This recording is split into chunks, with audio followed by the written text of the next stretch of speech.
டிட்வா புயல் காரணமாக பெய்து வரும் கனமழையால் ஆறுகளில் பெருக்கெடுத்த வெள்ளம் காரணமாக பல நகரங்கள் வெள்ளக்காடாக மாறின.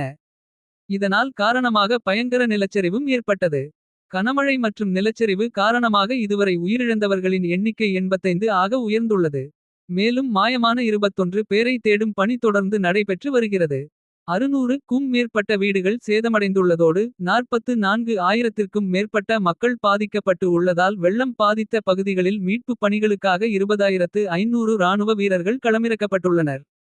இந்த நிலையில் டிட்வா புயலால் பாதிக்கப்பட்ட இலங்கையில் ஆபரேஷன் சாகர் பந்து மீட்பு நடவடிக்கையை இந்தியா தொடங்கியது. 80 டன் நிவாரணப் பொருட்களுடன் இந்திய ராணுவ விமானம் கொழும்புவில் தரையிறங்கி உள்ளது. இது தொடர்பாக வெளியுறவுத்துறை அமைச்சர் ஜெய்சங்கர் எக்ஸ் தள பக்கத்தில் வெளியிட்டுள்ள பதிவில் ஆபரேஷன் சாகர் பந்து தொடங்குகிறது.